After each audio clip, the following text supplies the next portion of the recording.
Shabbat Shalom, everyone. Shabbat Shalom. Today, what I wanted to speak on comes from me speaking with someone on Facebook. He's by all standards, he's a first air. He's Christian all the way, and he came to me and asked about how is the law still applied. And I believe the Father gave me some pretty good revelation, I'd have to say, on it. Before I get started, though, the reason for this message really is for, not besides for that, but to help remind us, and also, well, I'm sure we all know some people that are in the quote-unquote Christian faith. So maybe we can help them, guide them. Because as me personally that came out of the Christian church, I have a very big heart for them. Because I know for so long that I was deceived, just like so many people were. And I just want to do everything that I feel the Father has put in my heart to try to help them understand where we come from as believers and as ones that try to walk in complete obedience to the Father and walk as our Messiah walked on earth. No Christian will ever say that, Yeshua is not our example. They will 100% agree. But I do feel that they limit that example. They don't embrace the fullness of who our Messiah is. So with that being said, I do want us to remember one thing that probably will help them is in Malachi 3:6, we know that Yahweh does not change. We know that, and we even have like Hebrews 13:8 as well verifies. There's that second witness that our Messiah does not change, and that the Father does not change. We also know from 2 Peter chapter 3 from 15 to 17. I'm not reading this one, but we know that they have a tendency to twist Paul's scriptures, and they twist to their own destruction.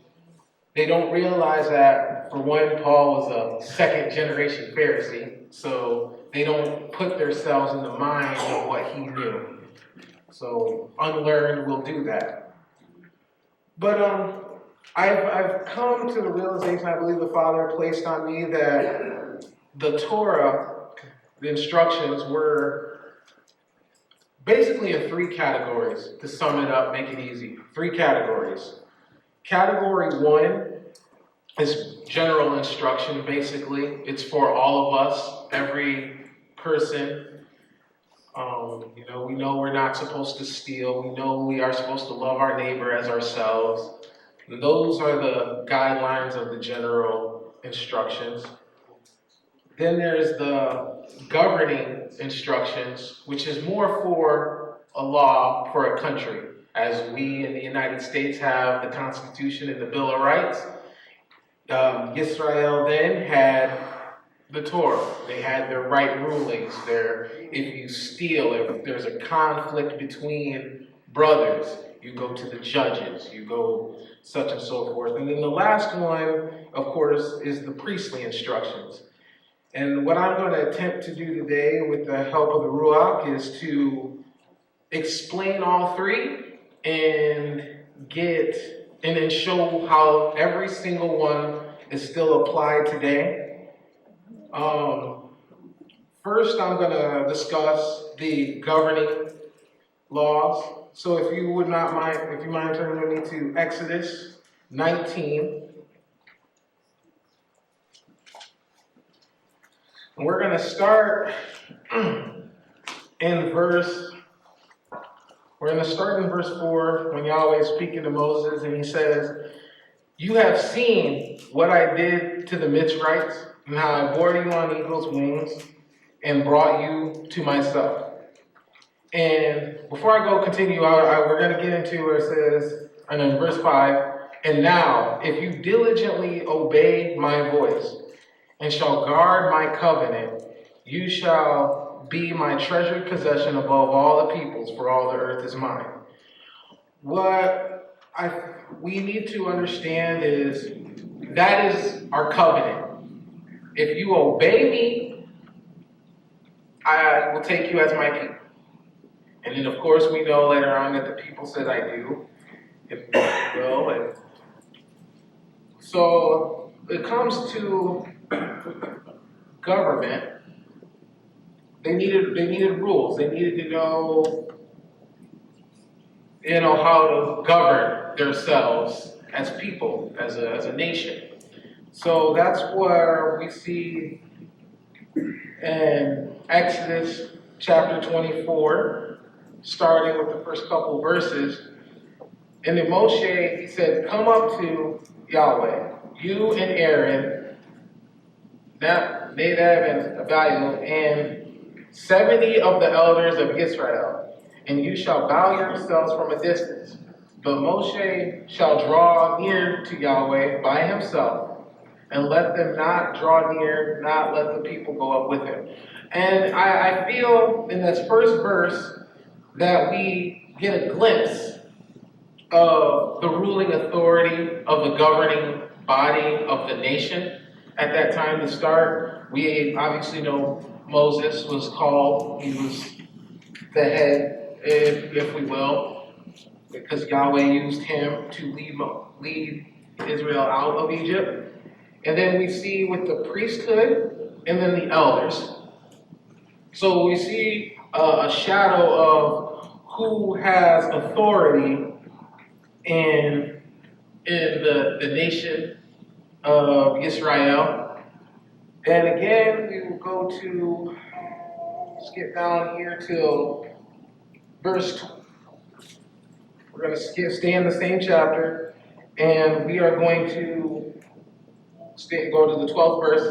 And Yahweh said to Moses, come up to me on the mountain, and wait there while I give you tablets of stone and the Torah and the command which I have written to teach them. So as we see here, the commandments and the right rulings and everything was given to Moses.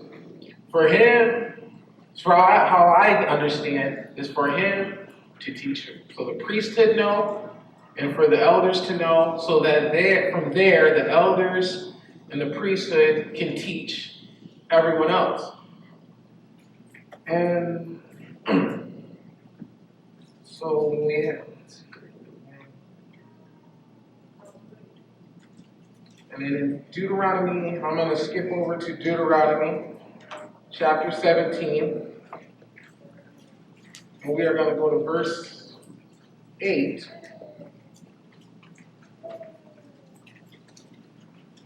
Give me a second to get there.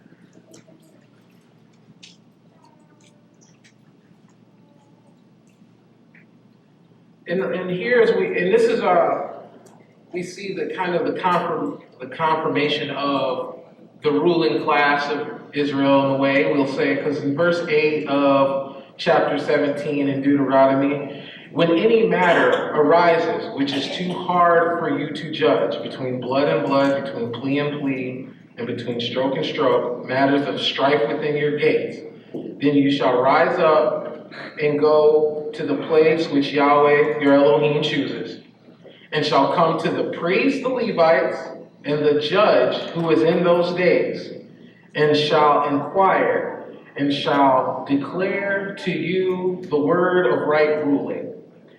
Just like we go to judges and magistrates for our authority for the right ruling of anything, we see that is the exact same case for Israel.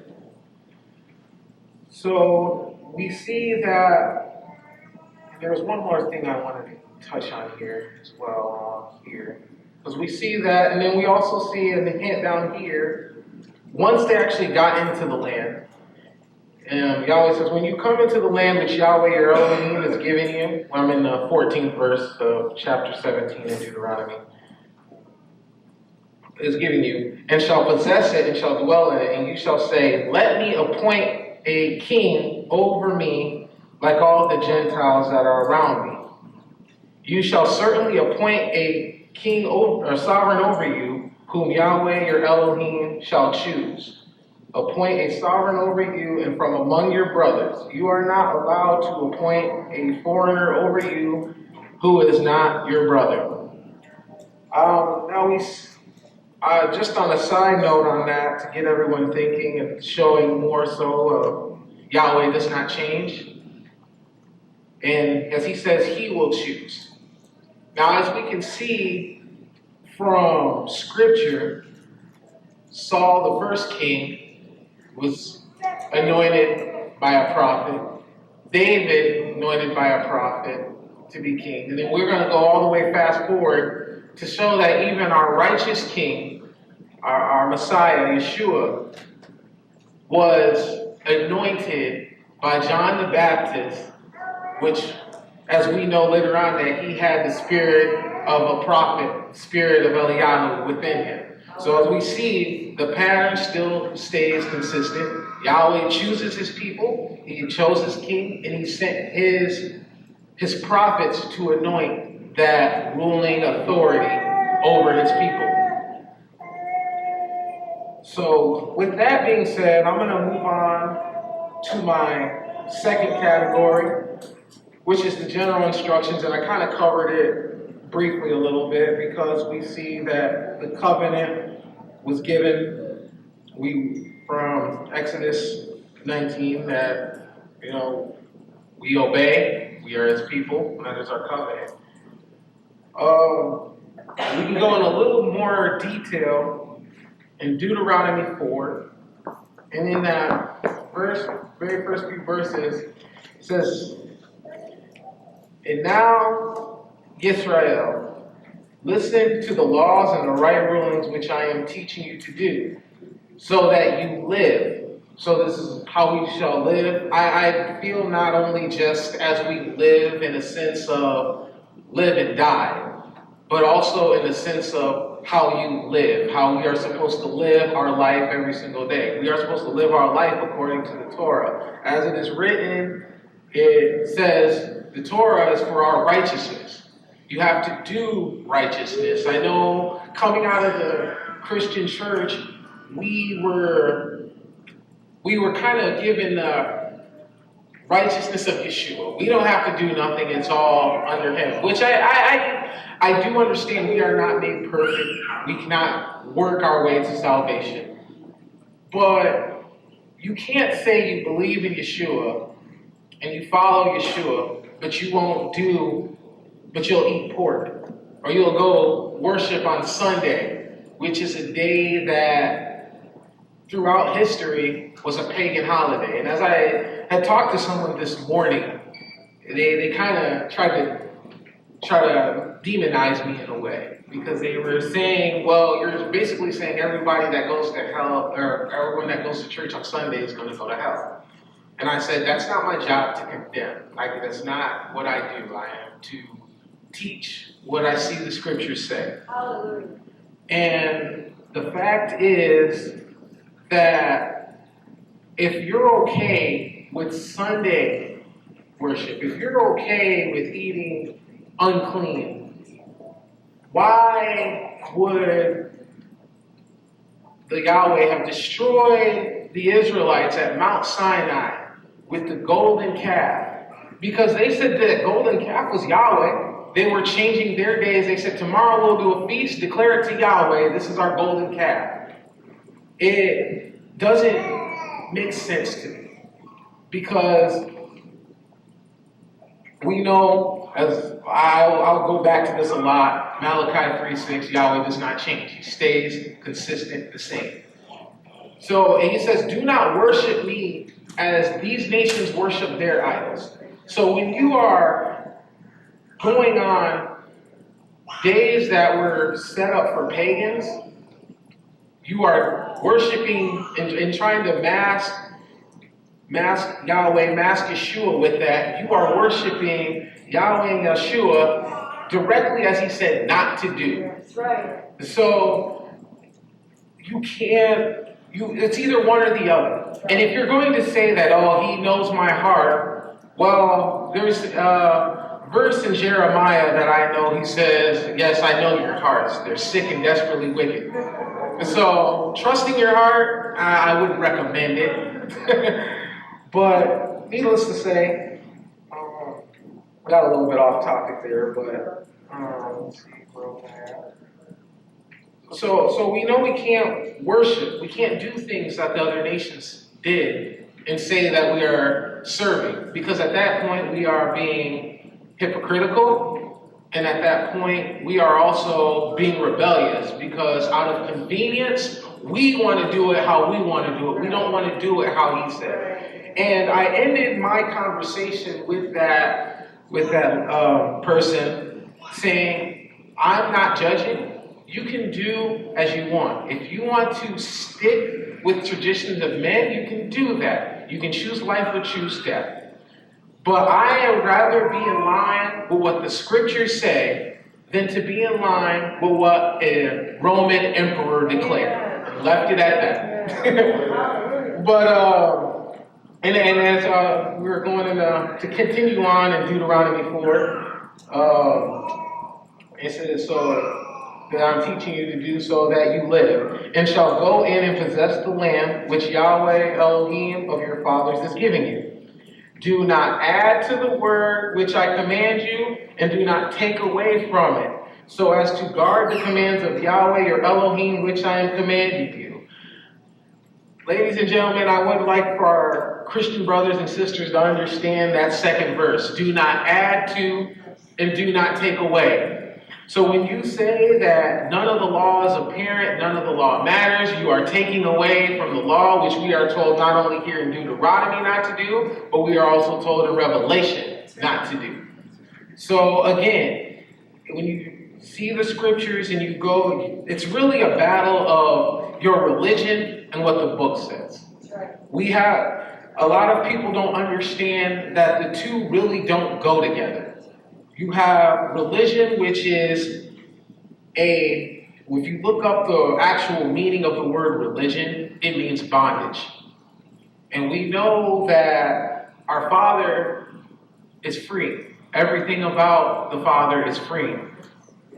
So that in itself shows the contradiction between religion and the scriptures. And quite frankly, a lot of religion does not do what the Father says. So we see that, and just so we know what the covenant was. I touched on that. I also want to touch a little bit on. We'll stay in the same chapter in Deuteronomy 4, but we'll jump down to the 23rd verse, and it says, guard yourselves, lest you forget the covenant of Yahweh, your Elohim, which he made with you. And then right here, we're going to hear, from what I'm reading in scriptures, this is one of the ways you break covenant. This is how you break the covenant, is make for yourselves a carved image of any likeness of Yahweh, your Elohim, as commanded you. So we see the cross in a Sunday church. We see a picture of, I'm just going to call it how it is Caesar Borgia. If you do your research and look up that image, you will see where that comes from. So we have a man image, we have a cross, and I can remember distinctly in the beginning of the instructions, we are told to not make an image, not worship, bow down to the image of anything in the heavens above, anything on the earth beneath, and anything in the water beneath that. So I think the Father pretty much covered every single thing imaginable. We are not to make an image or worship. It's just what I see. I could be wrong. But so that tells me that no, we're not supposed to have any of that. So there is your idolatry in the Christian church that we're not supposed to have, which is, it's a system I don't want to sound like I'm attacking Christians, but I will boldly say that I attack a system of Christianity because it is lies mixed with truth. It is a system designed to trap people, deceive people into basically, as we read, in breaking covenant, because they have images. There's images there they worship, not knowingly. A lot of it is out of ignorance and not having the knowledge. But nonetheless, the system itself knows what it's doing. The founders of that system, they know what it was intended for. Right. They read the book, and yet they do opposite of it. Right. So we see that all over that system is designed to keep people deceived but breaking covenant, which is not good, and this is why I stand against that system. It's not against people, it is against the system. So we see that. And in Jeremiah 31, we're going to head to.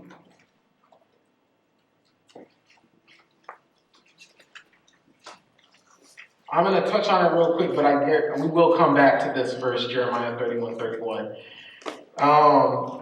Says, "See, the days are coming, declares Yahweh, when I shall make a new covenant with the house of Israel and with the house of Judah, not like the covenant I made with their fathers in the day which I took them by the hand to bring them out of the land of Egypt, my covenant which they broke." I would have to say that covenant was instantly broken. Golden calf erection is what I'm going to say. And even though I was a husband to them, declares Yahweh. So he's saying that I'm going to make a new covenant with them. Before I get too much into that, though, I want to touch on my third category of the law, which is the priestly instructions. We get a glimpse of it, and I know I jump around a lot, so I apologize on that, but Exodus 30, and in verse 10,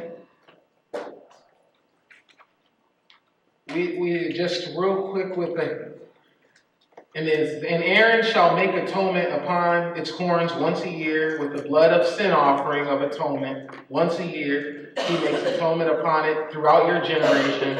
It is most set apart to Yahweh. So we see that Aaron, the high priest at that time, he is to make atonement with the blood, or for the sin offerings with blood. And we see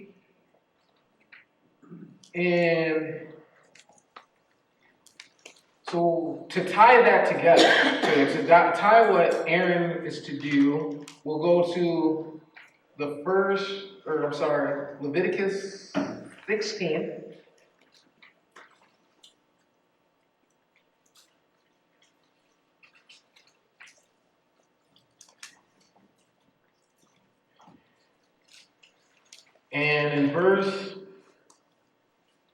And we'll start at the beginning.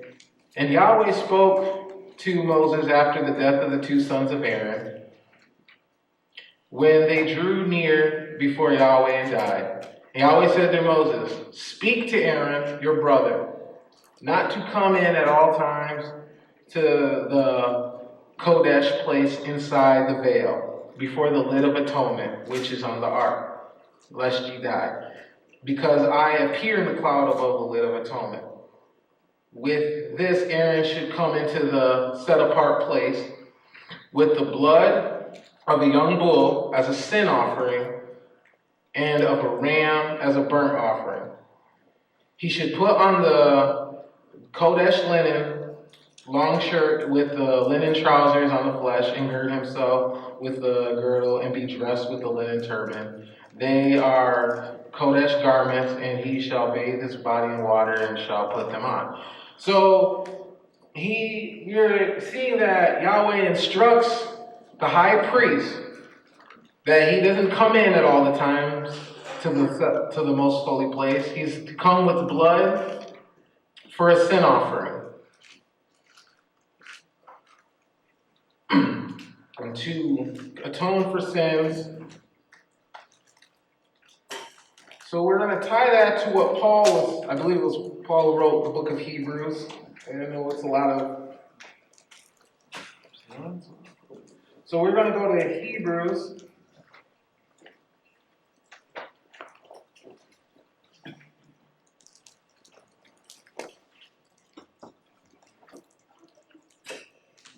And in the 5th chapter, read a couple verses here. It says, "For every priest taken from among men is appointed on behalf of men in matters related to Yahweh, to offer both gifts and offerings for sin, being able to have a measure of feeling for those not knowing and being led astray, since he himself also surrounded by weakness. And on account of this, he has to offer for sins as for the people, so also for himself." So we see that even the high priest, there was a process they had to go. I will touch on that. But they had to offer up for their sins first. As a high priest, he still had to atone for himself first before he could atone for the people. So when Yeshua arrives on the scene, we see that he is everything for the priestly instructions. Yeshua is the sacrifice, the offering. He is the atoning blood. He is also the high priest that goes into the most holy place to atone for our sins. So, to tie everything in together, in Hebrews 8, and we'll start at the first verse there. Now the summary of what we are saying is, we have such a high priest who is seated at the right hand of the throne of the greatness in the heavens, and who serves in the most holy place of the tent, which Yahweh put up and not man. For every high priest is appointed to offer both gifts and slaughterings, so it was also necessary for this one to have someone to offer. So we see that he as well stuck with the Torah, with the priestly instructions. He even offered, and as we said, and so in verse 11 of chapter 9 of Hebrews, "But Messiah, having become a high priest of the coming good, through the greater and more perfect tent not made with hands, that is, not of this creation, entered into the Kodesh place once for all, not with the blood of goats and calves, as they did in the past, but with his own blood, having obtained everlasting redemption." So, as we sit here today on this wonderful Sabbath, our high priest is at the right hand of the Father. He had offered once and for all his blood of atonement. He is our high priest and our king. So we see that in the priestly instructions, we have our high priest still atoning with his own blood once and for all. So there is our high priest instruction that is still going on to this day. Now, so to go back to Jeremiah 31,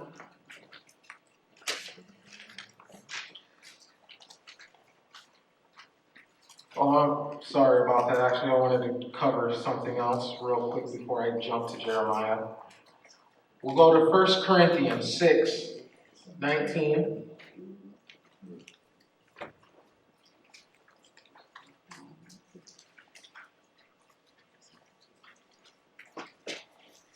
In 1 Corinthians chapter 6 and verse 9, Paul says, "Do you not know that the unrighteousness shall not inherit?" Excuse me, hold on here. I'm sorry, verse 19, not 9. Excuse me, 19. Or do you not know that your body is the temple of the Ruach HaKodesh, who is in you, which you have from Elohim, and you are not your own? And in Romans chapter 12, in that very first verse,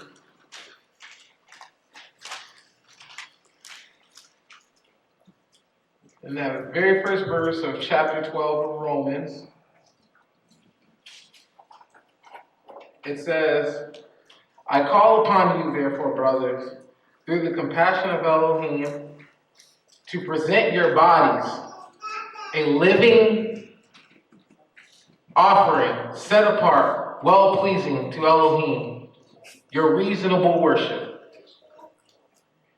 And then Psalms 1, I'm not turning there, but to note Psalms 141 verses 1 through 2 and Revelations chapter 8 and verse 4 both show a connection between incense and prayer.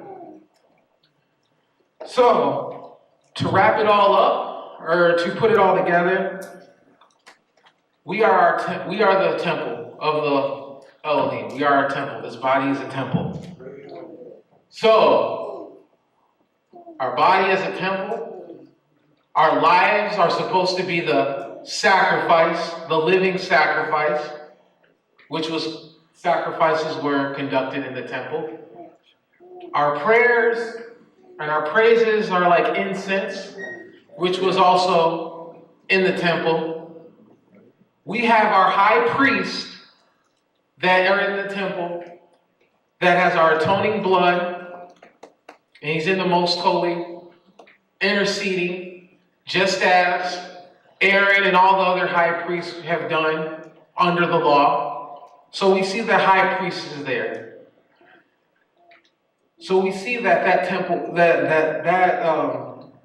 those set of instructions we see are still there. We are supposed to live our lives in obedience. So as I said earlier, the general instructions for everybody, which still applies. You're not supposed to steal. You're not supposed to lie to people. You're not supposed to commit adultery. You're not supposed to do all these things. So to say that that is done away with, you're saying that it's okay to steal. It's okay to lie. It's okay to do all that.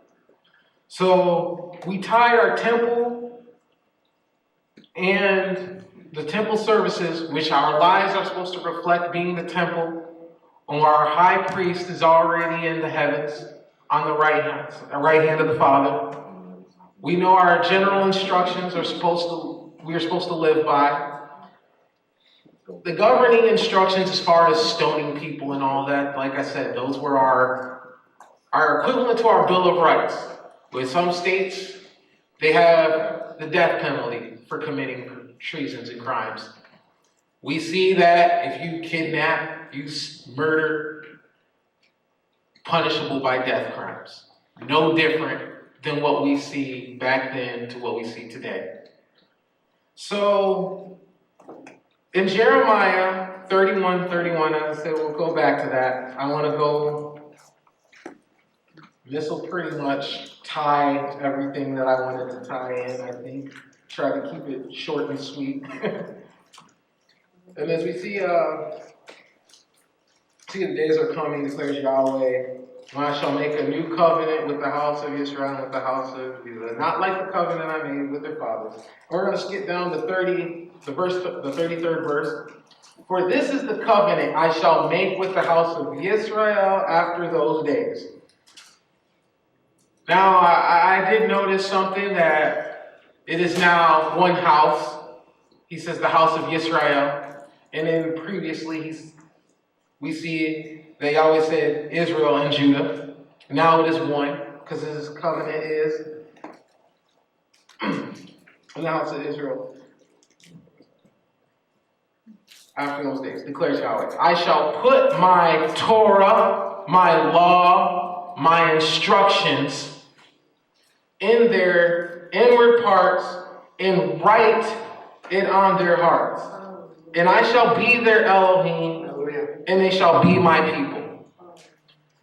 Now, I had made a post one time on Facebook, and I think it was, and this is basically how I see it.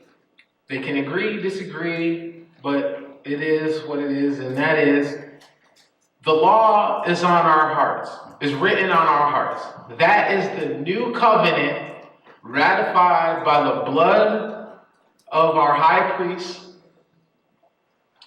So if you are saying that the law is done away with, which is written on our hearts, you are saying that you have no heart. Your heart is done away with as well.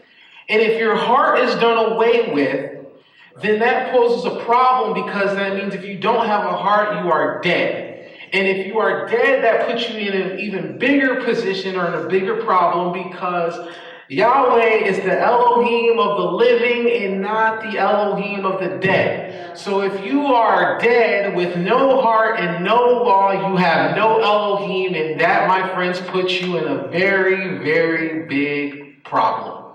That is pretty much how I have to say is, if the law is not in your heart, you have no heart, you're dead. So if you're dead, you are obviously not serving or with or connected to what is living. And what is living is Yahweh, our Elohim. That's pretty much all I have to say. And Yah bless and thank you.